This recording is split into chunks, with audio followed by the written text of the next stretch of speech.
नमस्कार मित्रांनो, तुमचं सर्वांचं माझ्या चॅनलमध्ये खूप खूप स्वागत आहे. आज मी तुमच्यासाठी एक छानशी कथा घेऊन आली आहे. बालकुमार कथा परोपकारी अंजू. संध्याकाळची शिकवणी संपून अंजू नुकतीच घरी आलेली होती. यंदा ती 10वीची विद्यार्थिनी असल्यामुळे सगळ्यांचे लक्ष अंजू आणि तिच्या अभ्यासाकडे होते. अंजू तशी बऱ्यापैकी हुशार असल्यामुळे व्यवस्थित अभ्यास करून उत्तम टक्केवारीने ती पास होणार याची सर्वांना खात्री होती. रोजच्या वर्तमानपत्रातून येणाऱ्या मार्गदर्शिका, साप्ताहिकातून येणाऱ्या आदर्श प्रश्नपत्रिका याशिवाय अनेक गाईड्स, नोट्स यांचा ढिगारा अंजूच्या टेबलवर नेहमीच दिसत असायचा. अंजू घरात आली त्यावेळी आई कुणाशी तरी बोलते आहे हे पाहून ती किचनमध्ये आली. रोज कामासाठी आलेल्या मंजुळाबाई दिसल्या. अंजूला आलेले पाहून त्या म्हणाल्या, "अंजूताई, माझी संगीता पण यावर्षी 10वीच्या वर्गात आहे बरं का. खूप हुशार आहे संगीता, असे तिचे सर आम्हाला नेहमी सांगत असतात. तिच्या अभ्यासाकडे लक्ष द्या, तिला पुस्तके आणून देत जा, असे ते सांगून गेलेत. अनुजाताई, तुम्हाला सगळ्यांना आमची परिस्थिती माहिती आहे. पैशाअभावी आमच्या हुशार मुलीला आम्ही मदत करू शकत नाही. याचे खूप वाईट वाटते, पण काय करावे? पैशांचे सोंग कसे जमणार आम्हाला? संगीता मेहनतीने अभ्यास करते आहे बघा. आता देवावर हवाला ठेवून जे होईल तितके करायचे. बाकी संगीताचं नशीब." मंजुळाबाईंनी सांगितलेलं ऐकून अंजूच्या आई म्हणाल्या, "एक काम करा, एकदा तुम्ही संगीताला आमच्याकडे घेऊन या. तिच्याशी बोलून काही करता येतं का ते पाहूया आपण." मंजुळाबाई गेल्यावर आई म्हणाली, "अंजू, तुझ्याजवळ खूप गाईड्स आहेत, नोट्स आहेत, पेपर सेट आहेत. तू एकाच वेळी हे सगळं साहित्य थोडेच वापरणार आहेत. यातले काहीतरी संगीताला देता आलं तर बघ." आईच्या या सूचनेवर अंजू काही बोलली नाही. तिला वाटले, मंजुळाबाईची संगीता खरंच एवढी हुशार असेल का? आणि आपल्याजवळ एवढी पुस्तके आहेत हे मंजुळाबाई नेहमीच पाहतात. यातली काही फुकट मिळाली तर का घेऊ नये असा विचार त्यांनी केला असेल. जाऊ द्या, पुढचे पुढे बघू. दुसऱ्या दिवशी गणिताच्या क्लासमधली गोष्ट. सर सर्व मुलांना उद्देशून म्हणाले, "मुलांनो, परीक्षा ही आपल्या जीवनातील महत्त्वाचा टप्पा असते. वेळीच याचे महत्त्व ओळखून तयारी केली तर उत्तम यश मिळत असते. वेळ आणि संधी या दोन्हींचा योग्य उपयोग करून घेणे आपल्याला जमले पाहिजे, तरच उपयोग. माझीच गोष्ट ऐका. माझ्या 10वीच्या वर्षातील गोष्ट आहे ही. मी गरीब आईबापाच्या घरात वाढलेला मुलगा. पुस्तके घेण्याची आमची ऐपत नव्हती, म्हणून अभ्यास करणे थोडेच थांबणार.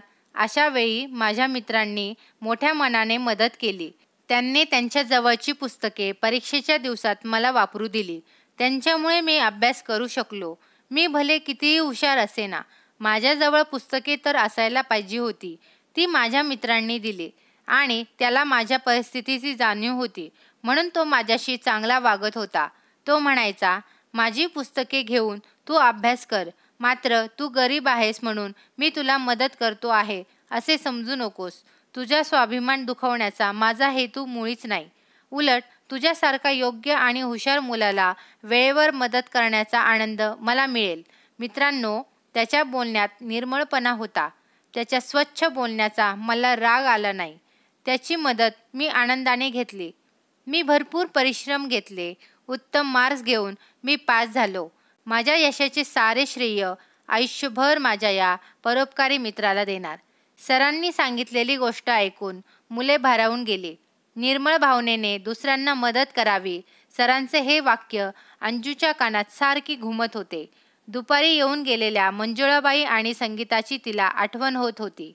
दुसऱ्या दिवशी नेहमीप्रमाणे मंजुळाबाई कामासाठी तिच्या घरी आल्या त्यावेळी अंजू त्यांना म्हणाली, "आज तुमच्या संगीताला घेऊन या. तिला म्हणावे, ये आणि पुस्तके पहा. पाहिजे ती पुस्तके आणि गाईड्स, नोट्स घेऊन जा."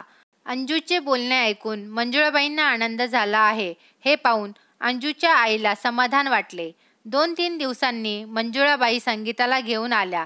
त्यावेळी अंजू घरी नव्हती, पण अंजूने सांगून ठेवलेलं होतं की भेट झाली नाही तरी काळजी करू नको, तुला आवश्यक ती पुस्तके, नोट्स घेऊन जावे.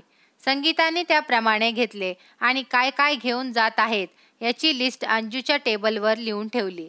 पाता पाता दिवस कसे गेले कळालेच नाही.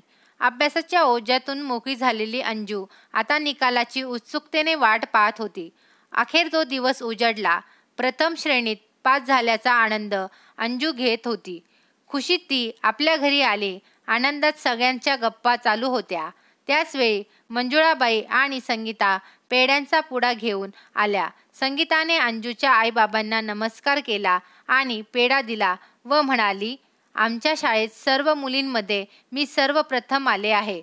हा मान आणि हे यश तुमच्या आशीर्वादाने आणि अंजूताईने केलेल्या मदतीमुळे मला मिळाले आहे. अंजूताईला पेढा देत मंजुळाबाई म्हणाल्या, अंजूताई, तुम्ही खूप मोठ्या मनाच्या आहात. माझ्या संगीताला तुम्ही मदत केलीस म्हणून माझ्या पोरीला हा दिवस दिसायला. माझी पोरगी तुमचे हे उपकार कधीच विसरू शकणार नाही. संगीताच्या चेहऱ्यावरचा आनंद पाहून अंजूच्या मनाला खूप समाधान वाटत होतं. तिच्या सरांचे वाक्यच आज पुन्हा आठवत होतं, निर्मळ भावनेने मदत करावी. आवडली ना कथा? कथा आवडली असेल तर लाईक, शेअर, सबस्क्राईब करायला विसरू नका. पुन्हा भेटूया पुढच्या व्हिडिओमध्ये. तोपर्यंत धन्यवाद.